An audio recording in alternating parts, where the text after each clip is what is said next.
Eu convido você a abrir a Bíblia em Mateus capítulo 7, do versículo 13 ao 23. Mateus capítulo 7, do versículo 13 ao 23. Que está em tela também.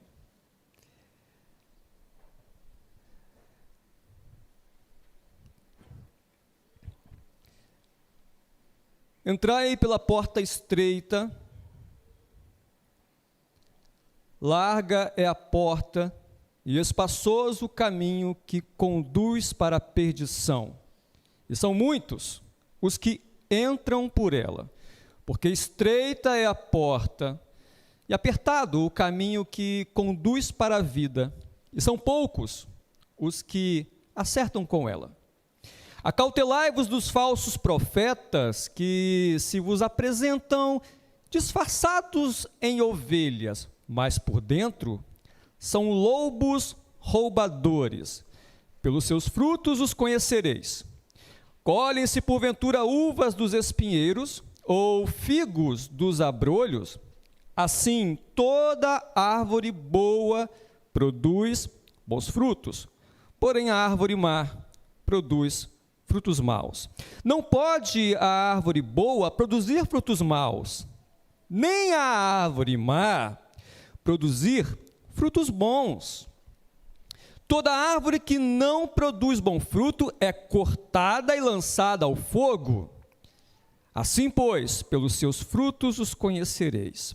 Nem todo o que me diz, Senhor, Senhor, entrará no reino dos céus, mas aquele que faz a vontade de meu Pai, porque que estás no céu. Muitos naquele dia hão de dizer-me, Senhor, Senhor, porventura, não temos nós profetizado em teu nome, e em teu nome não expelimos demônios, e em teu nome não fizemos muitos milagres? Então lhes direi explicitamente, nunca vos conheci, apartai-vos de mim, os que praticais a iniquidade. Em 2009, uma proposta de emprego chamou a atenção de todo mundo, e à medida que eu falar aqui, talvez você vá se lembrar. A proposta ficou conhecida como o melhor emprego do mundo. 34 mil pessoas se candidataram a essa única vaga. O trabalho consistia em residir e trabalhar numa ilha paradisíaca em Queensland, na Austrália, tudo pago. E você tinha que visitar o maior número possível de ilhas paradisíacas, com suas águas cristalinas, com seus lindos corais, andar de jet ski, fazer fotos, mergulhar e ir para a internet, fazer textos e fotos referentes à ilha. Tudo isso para promover o turismo local. A proposta oferecia esse trabalho de 6 meses só. Esse é o contrato, 6 meses. Para ganhar mensalmente $120 mil. E na época, os canais de TV divulgaram a oferta de emprego porque isso foi noticiado em todos os canais, no Brasil e em todo o mundo. Afinal de contas, quem é o corajoso, ou melhor, quem é o sortudo que quer ir trabalhar e se divertir? E a pergunta que faziam aos entrevistados era: você abandonaria a sua rotina desgastante, o trânsito lento nas cidades urbanas? Você estaria empenhado em abandonar todas as coisas para ir trabalhar na Austrália com um contrato de 6 meses, que somando tudo é equivalente a 3.600.000 reais. Eu não sei se você teria essa coragem, mas eu posso visualizar aqui no meio imaginativo alguns balões sobre algumas cabeças, do tipo, cara, é para ontem isso.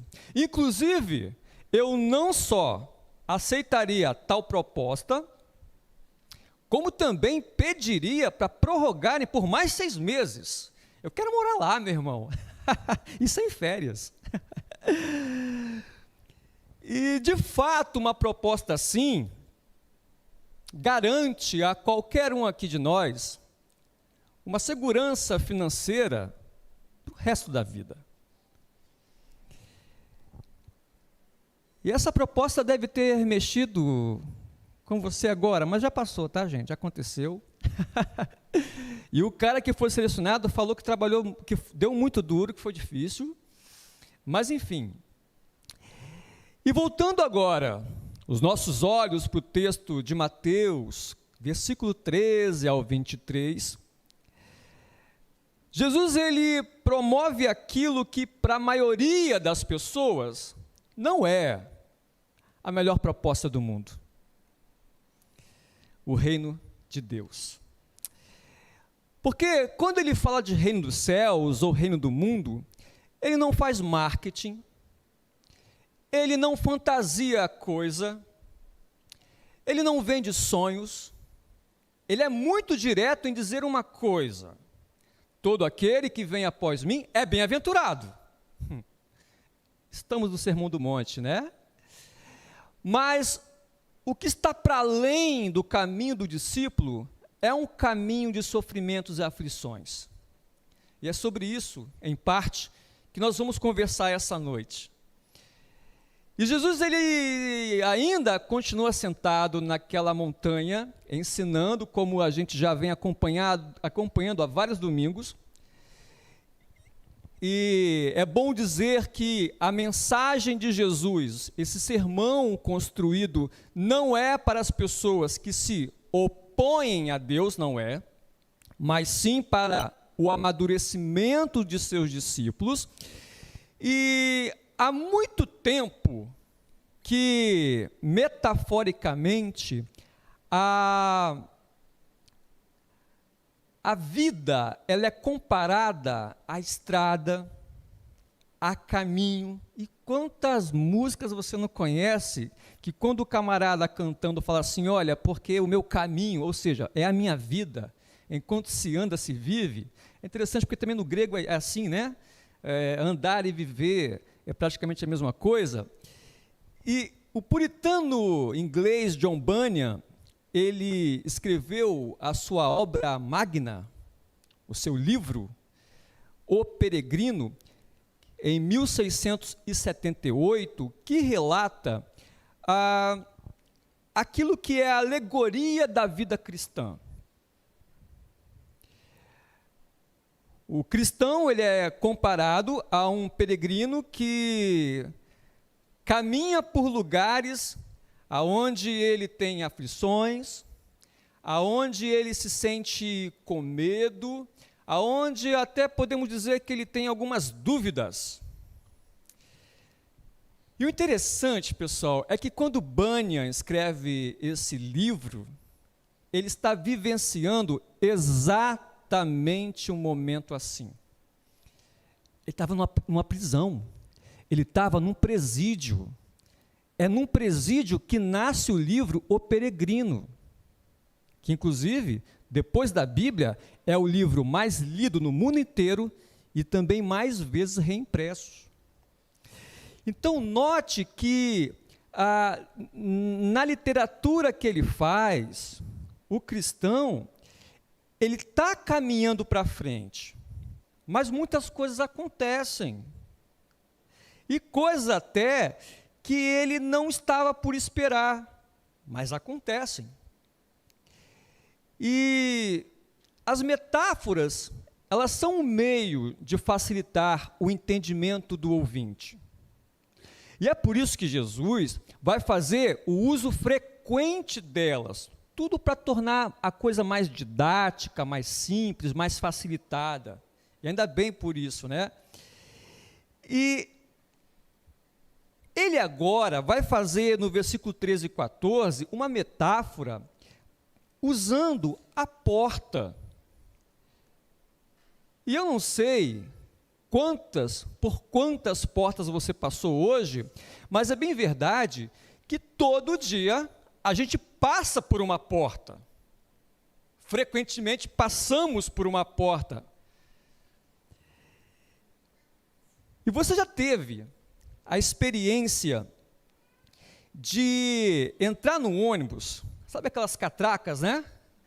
Você acabou de descer da rodoviária, você está lá, desceu na rodoviária, aí você foi, trouxe presente para a mamãe, para o papai, para a namorada, aproveitou que estava muito barato lá as coisas onde você estava, aí você bota a mochila na frente, mochila nas costas, é bolsa, é bagagem, é mala de rodinha, sem rodinha, e você, quando entra no ônibus, acho que isso antes do Uber, né, gente? Você entra no ônibus, ou entrava, e falava, como é que eu vou passar aí?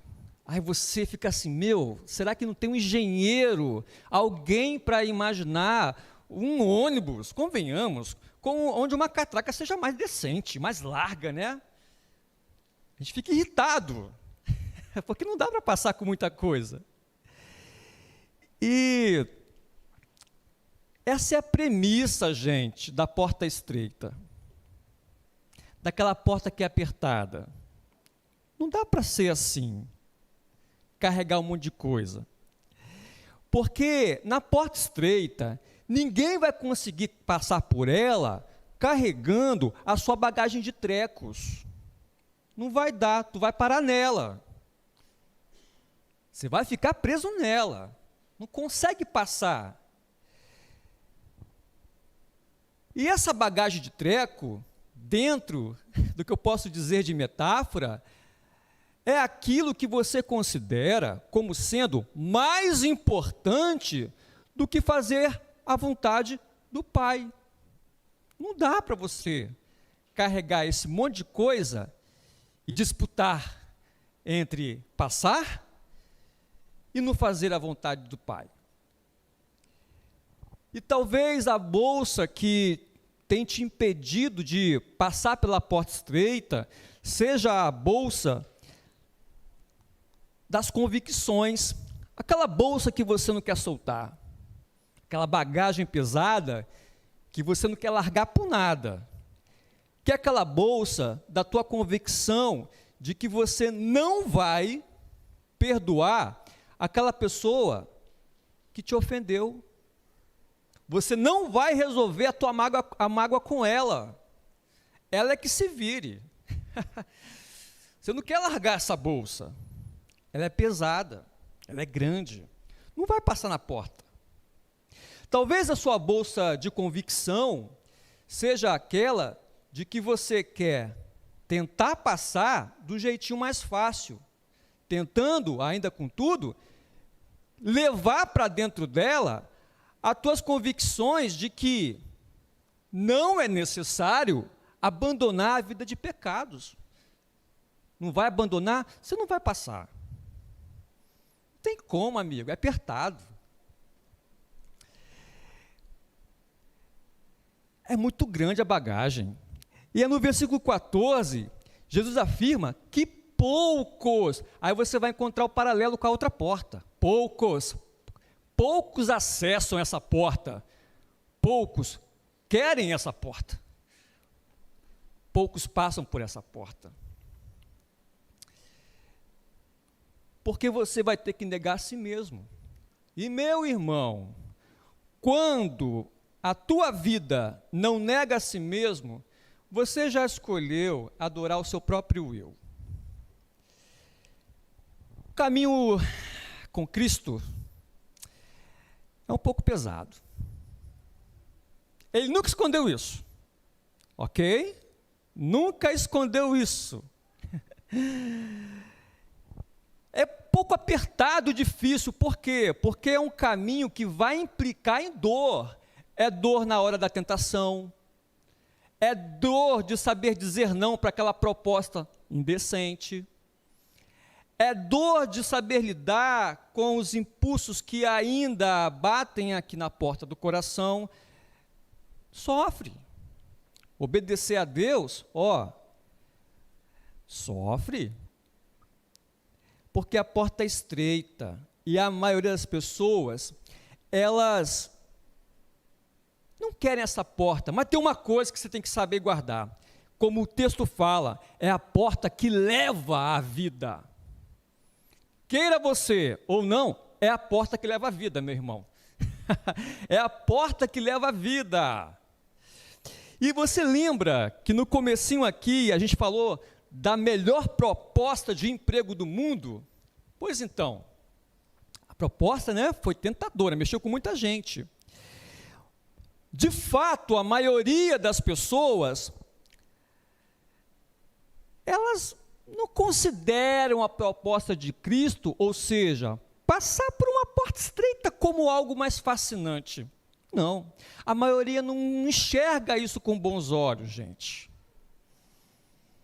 Não enxerga. E a outra porta é a chamada de porta larga. E é interessante isso, porque larga aqui no grego é platia, que daí vem a palavra plateia. Ou seja, a porta é larga, a porta é da plateia, é por onde passa muita gente. Está todo mundo passando por ela, grande quantidade de pessoas, é assustador. Mas afinal de contas, o que faz as pessoas se interessarem tanto por passarem por essa porta? O que ela tem lá? Sabe por quê? Sabe por quê que a porta larga é muito tentadora?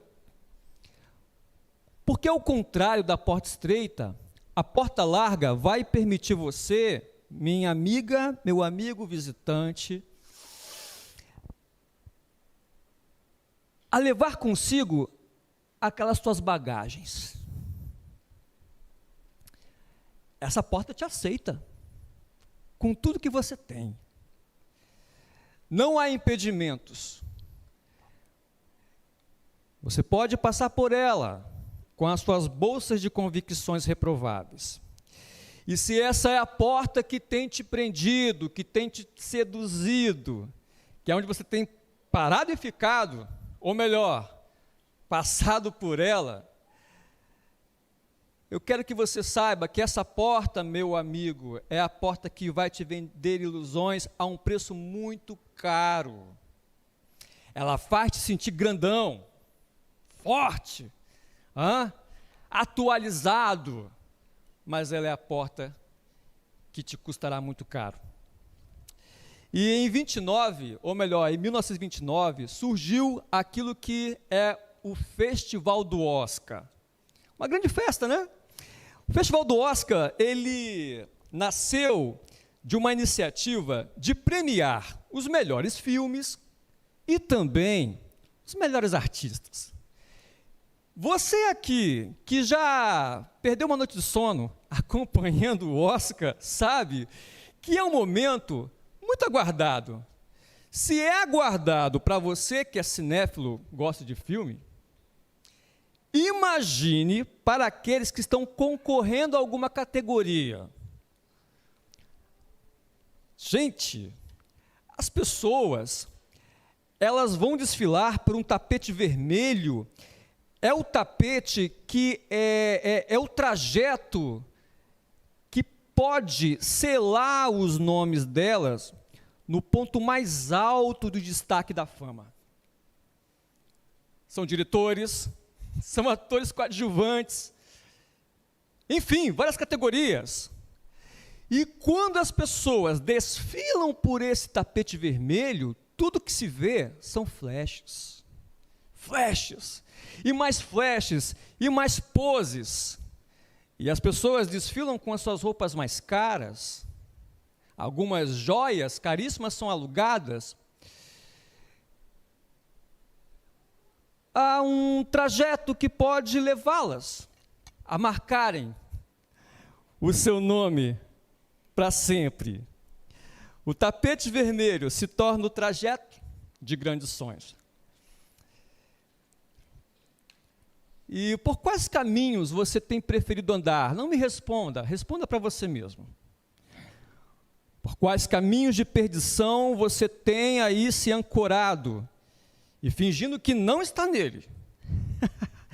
Deus me livre, não estou lá não, cara. Você está. Por que você passou por essa porta larga? E por quanto tempo você acha que você consegue carregar essas bolsas pesadas que você consegue carregar até aqui? Os discípulos de Jesus passaram pela porta estreita, onde as aflições são presentes. E talvez dizendo isso, eu possa até te desanimar, né? E aliás, o que eu posso fazer? Quantas pessoas não ficaram desanimadas ao ouvirem Jesus falar que estreita é a porta? Mas gente, não é um marketing que ele faz aqui no texto. A grande questão que eu quero que você, meu irmão e minha irmã em Cristo, que entendeu que a porta estreita é aquela que leva à vida, a grande questão é que você não está sozinho. O Espírito Santo nos foi dado para substituir a presença física de Jesus e é aquele que nos guia até aquele grande dia. No ano 160 depois de Cristo, o bispo de Esmirna, hoje atual Turquia, um senhorzinho, chamado Policarpo de Esmirna. Policarpo, ele foi perseguido por aquilo que era o Império Romano, e é muito interessante porque a grande birra do Império Romano, em dadas situações, é porque os cristãos diziam que tinha um Senhor, e para o mundo antigo, Senhor era um só, César. Aí deu treta. Como é que vai manter isso? É por fé. Nós temos o Senhor. Não pode. Somente César. E Policarpo, ele foi alvo da perseguição, porque quando se tenta atingir o líder, a igreja fica dispersa. Não é assim? Fere o pastor e as ovelhas ficam dispersas. E foram nele. Ele até conseguiu fugir, teve sucesso, mas chegou uma hora que ele falou assim, olha, eu estou muito velho para isso. Chegou o meu dia. E Policarpo foi levado para ser julgado. E aí aquela coisa, olha, nega o teu Senhor, só há um só Senhor. E Policarpo, ele dizia, como posso eu negar aquele que durante 86 anos só me tem feito bem? E ele foi amarrado num poste, apunhalado ao lado de sua costela e morto queimado. Há também aquele que conheceu Policarpo de perto, Inácio de Antioquia, na Síria. Mesma coisa, líder da igreja, perseguido, capturado, foi levado até Roma. Seus discípulos até tentaram, falaram, Inácio, vamos tentar tirar você dessa. Não, a minha hora chegou.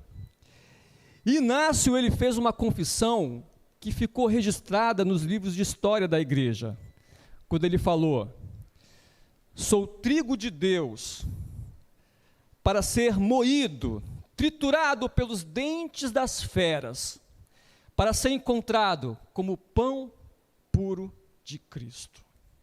Assim foi o martírio de Inácio. Essas referências nos fazem pensar se ainda é válido caminhar por essa porta. Eu poderia citar vários outros nomes. Muitos apóstolos também morreram porque passaram por essa porta. E a porta estreita, ela é desqualificada pela maioria das pessoas por causa disso. Porque ela não te ilude, meu irmão, meu amigo, ela não vai te iludir, cara.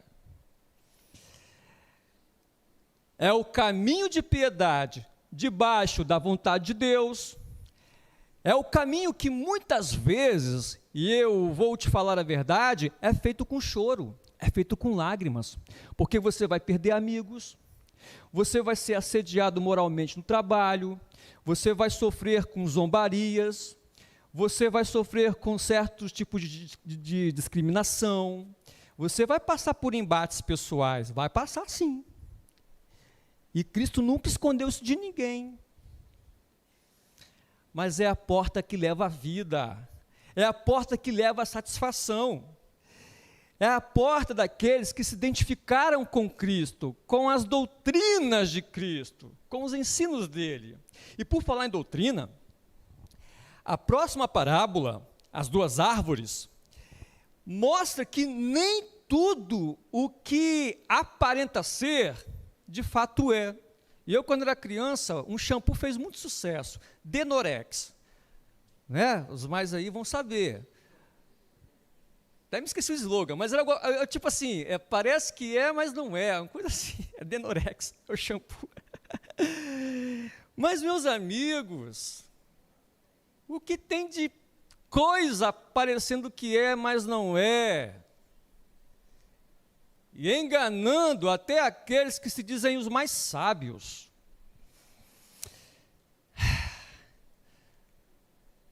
Eu já vi, não tem aqueles carinhas que ficam ali na rodoviária, ficavam, né, com aquele joguinho de tampinha, com a bolinha debaixo da unha, ele vai ali, quando você abaixa a cabeça para tirar o trocado, eu sei onde é que está a bolinha, ele vai lá e mexe.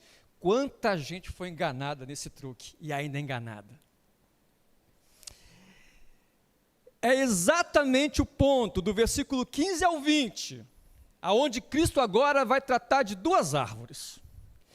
E a primeira coisa que ele fala é: acautelai-vos. Nem todos que fazem parte da membresia de qualquer igreja, até dessa, nem todo aquele que faz parte da membresia de uma igreja é da igreja de Cristo. Sejamos reais. Nem todos pertencem à igreja invisível de Cristo.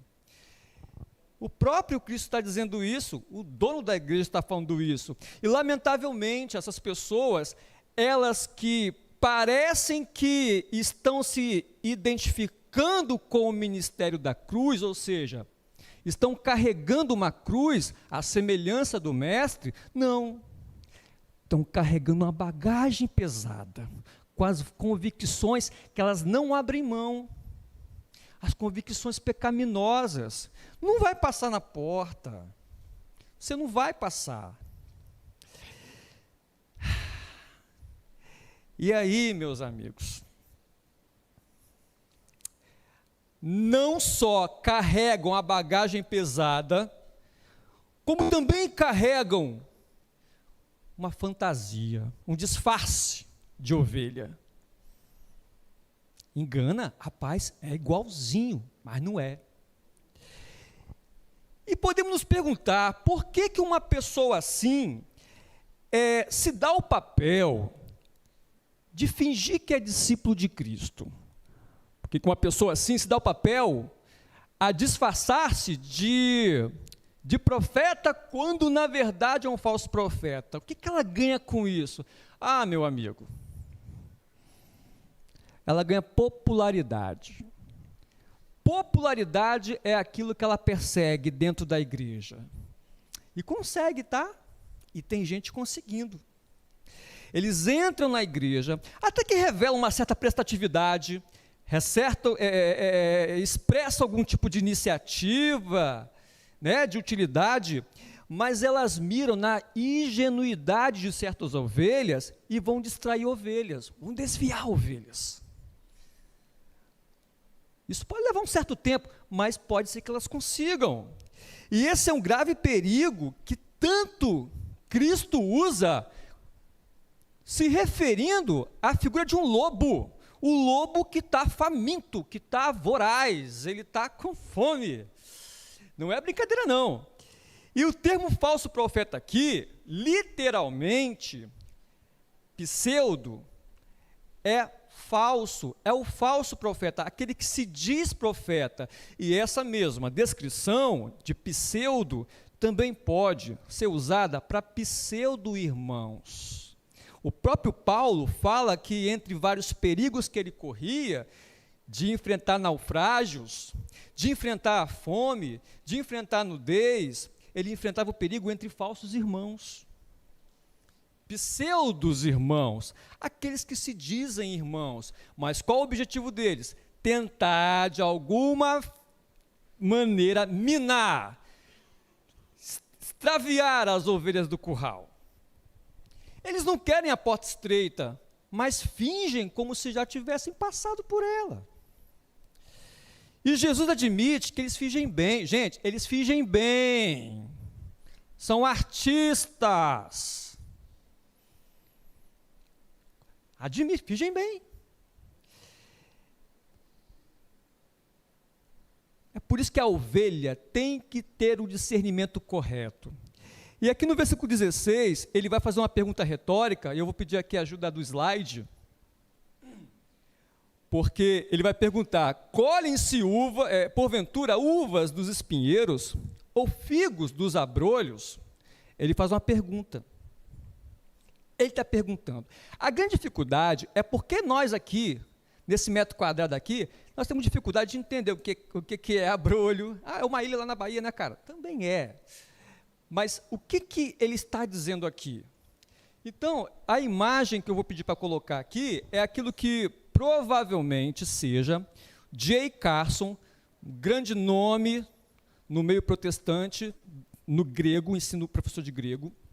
Ele fala que a explicação é que Jesus talvez tivesse em mente que esse arbusto espinhoso que ele diz aí seja a amora preta, né, que é muito comum no Oriente Médio.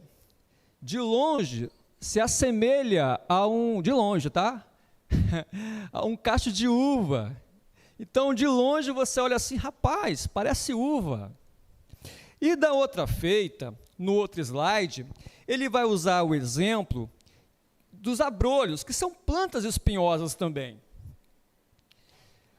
que são chamados de cardos, né? Que algumas flores que nascem do cardo, elas se assemelham com figos que estão brotando ainda, tão pequenininho. Então, o sujeito vê de longe, é claro que é uma metáfora, né, gente? Que se assemelha. Mas como é que, de fato, a gente consegue identificar se é ou não é? É chegando perto. É chegando perto, é avaliando, é examinando de perto.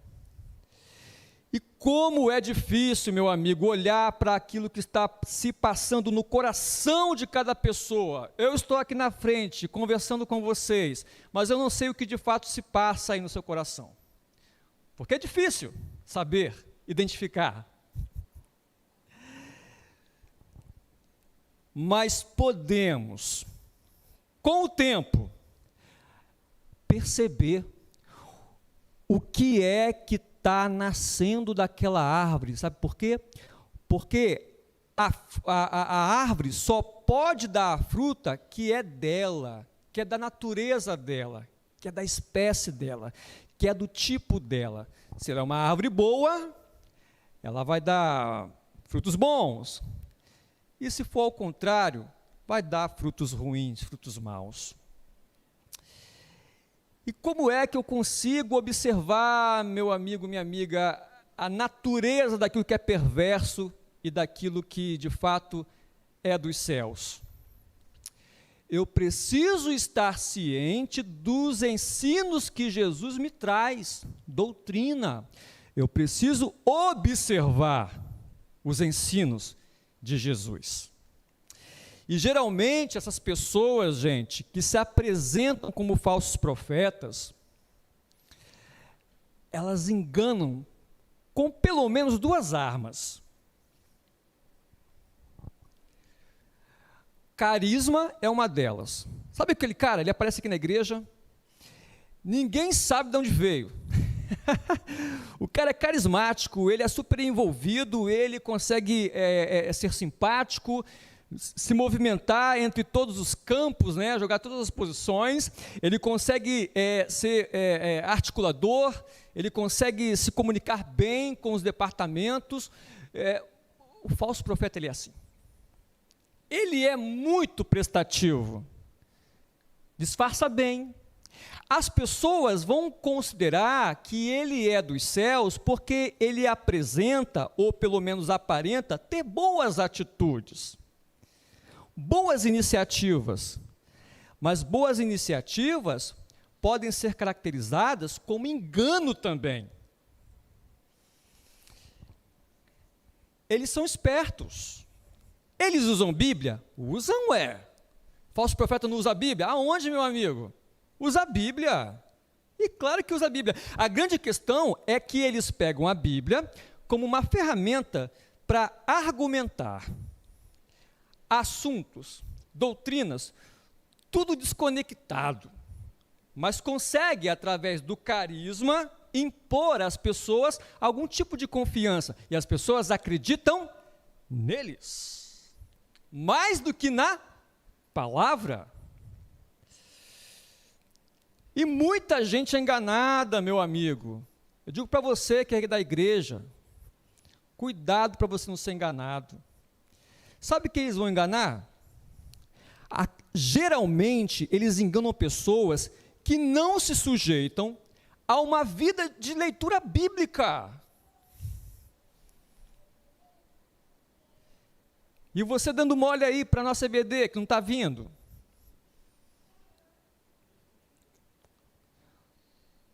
Cuidado para você não ser enganado. É assim que é real. Eu não vou ser enganado não, cara, eu sou esperto. Rapaz, é tanto sinal que é feito, é tanta coisa que é fogo do céu, é tanta coisa que acontece que é preciso, firmado na palavra.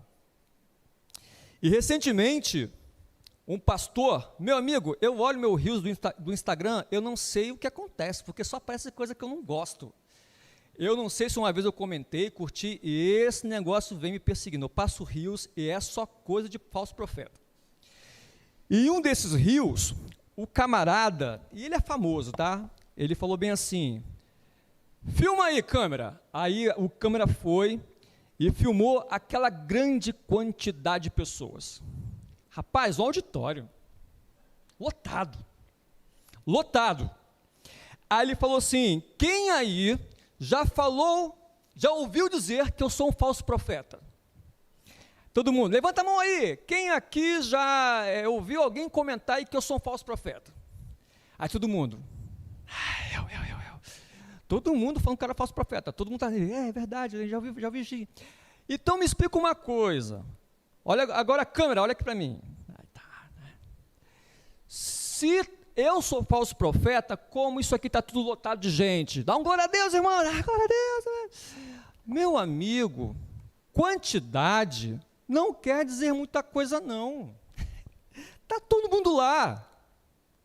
É o cara acertando o CPF de você. O seu CPF está lá, cara. Ele sabe. Os truques que ele usa, eu não sei quais são. Chama atenção. Dá ibope esse tipo de coisa. E em seguida, os 3 últimos versículos mostram a reação daqueles que fingiam ser convertidos. É lamentável. É Apocalipse por isso aqui. Porque olha só, olha o versículo 21, né? Nem todo aquele que me diz. E ele está concluindo, Jesus está concluindo o sermão dele, e a cena, e ele vai descrever, pessoal, uma cena que vai acontecer. É a cena do juízo final. E ele vai dizer àqueles que se fantasiaram de ovelhas, que fingiam ser ovelhas, ele vai dizer, olha, não adianta me chamar de Senhor, nem com certa frequência. Porque chamar Jesus de Senhor, Senhor, não é sinal de intimidade. Não é. Não é necessariamente. E esses chamavam Jesus de Senhor a todo instante, mas tem uma coisa, eles não se importavam em colocar a vontade, a prática de obedecer a Deus em primeiro lugar. Não. Mas viviam falando, uma religião de falácias, um movimento de falar muito, Senhor, Senhor. O outro bloco aqui, do 22 ao 23, é descrito como pessoas, olha só, gente, a característica, né? Muitos. São muitos, por que muitos? Porque preferiram a porta larga, onde é dito que muitos entram por ela, e eles não entendem por quê, coitados. Então eles estão aqui, pasmos, eles não estão acreditando. Mas, Senhor, olha só o quadro que está aqui, olha o retrato, olha a fotografia. No último dia, essas pessoas vão ser notificadas de que tudo aquilo que elas fizeram tiveram um outro fundamento, uma outra razão. E eles parecem estar assim, perplexos, porque eles vão reivindicar o lugarzinho deles no reino. Eles vão dizer, olha, por que, Senhor, nós fizemos. E parecem até querer impressionar Jesus, dizendo que foram úteis. E parecem até, meu amigo, que foram pessoas reverentes, porque disseram, Senhor, Senhor. Tudo parece. Mas tudo que eles queriam, tudo que eles fizeram, era usar o nome de Jesus para ganhar popularidade. E essa passagem aqui, em dado momento, ela divide a opinião de comentaristas teólogos. Porque a pergunta é, tendo em vista que essas pessoas são condenadas, como é que elas conseguiram, por meio do nome de Jesus, fazer as coisas que elas disseram ter feito? Como é que é isso? É uma passagem um pouco tanto que complexa. E vamos caminhar então com calma. O Senhor pode usar ímpios para falar de coisas biblicamente maravilhosas? Pode. Ele pode fazer isso. Ele pode usar pessoas que não creem na existência dele para falar verdades com a gente. Pode. Judas foi escolhido para ser discípulo.